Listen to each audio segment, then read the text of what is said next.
గణేష్ వేడుకలో మహిళలతో 1612 మంది అసభ్యంగా ప్రవర్తించినట్లు షీ టీమ్స్ గుర్తించింది. వీరిలో 68 మంది మైనర్లు ఉన్నారని పేర్కొంది. ఎక్కువ మంది 18 నుంచి 30 ఏళ్లలోపు వారేనని వెల్లడించింది. 168 మందిపై పెట్టిన కేసులు నమోదు చేసి వీరిలో 70 మందిని కోర్టులో హాజరుపరిచామని తెలిపింది. హైకోర్టు ఆదేశించినట్టు గ్రూప్ 1 పరీక్షను మళ్లీ తాజాగా నిర్వహించాలని ప్రభుత్వాన్ని కేటీఆర్ డిమాండ్ చేశారు. పోటీ పరీక్షలు రాసే తెలంగాణ యువత నమ్మకాన్ని కాంగ్రెస్ సర్కార్ వమ్ము చేసింది. అవకతవకలపై జ్యుడిషియల్ కమిషన్ వేసి ఉద్యోగాల దొంగలెవరో తేల్చాలి. ఏడాదిలోపు 2 లక్షల ఉద్యోగాలు ఇస్తామన్న మోసపూరిత వాగ్దానంపై ప్రత్యేక అసెంబ్లీ సెషన్ ఏర్పాటు చేసి చర్చించాలని డిమాండ్ చేస్తున్నా అని ట్వీట్ చేశారు. ఆర్ఎస్ఎస్ చీఫ్ మోహన్ భాగవత్ కు ప్రధాని మోదీ జన్మదిన శుభాకాంక్షలు తెలిపారు. వసుదైవ కుటుంబకం అనే మంత్రంతో ప్రేరణ పొందిన వ్యక్తి భాగవత్ అని కొనియాడారు. సమానత్వం, సోదరభావ స్ఫూర్తిని బలోపేతం చేయడానికి ఆయన జీవితాన్ని అంకితం చేశారని ట్వీట్ చేశారు. భారతమాతకు ఎల్లప్పుడూ సేవ చేయడానికి సిద్ధంగా ఉంటారన్నారు. ప్రభుత్వం అమలు చేసిన ఉచిత సన్నబియ్యం పంపిణీతో మార్కెట్లో సన్నాల రేట్లు తగ్గినట్లు తెలుస్తుంది.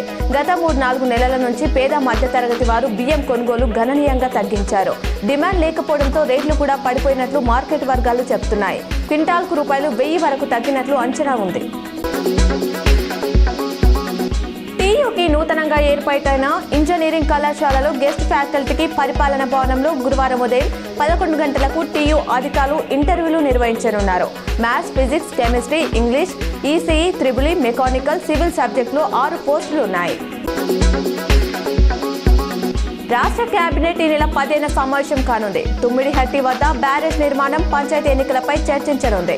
ఓవైపు సెప్టెంబర్ 30లోగా ఎన్నికలు నిర్వహించాలని హైకోర్టు ఇచ్చిన గడువు దగ్గర పడుతుండగా, మరోవైపు 42% బీసీ రిజర్వేషన్లకు గవర్నర్ గ్రీన్ సిగ్నల్ ఇస్తారా అన్న దానిపై స్పష్టత లేదు.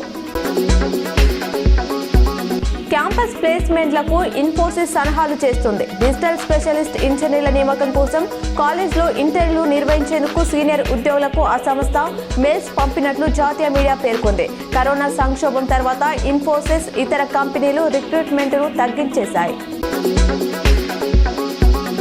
భూభారతి చట్టం కింద సాదా బైనామా క్రమబద్ధీకరణకు రెవెన్యూ శాఖ ఉత్తర్వులు జారీ చేసింది. ఈ క్రమబద్ధీకరణ ప్రక్రియ వల్ల దాదాపు 10 లక్షల మంది రైతులు భూ యాజమాన్య హక్కులను పొందుతారని ప్రకటనలో తెలిపింది.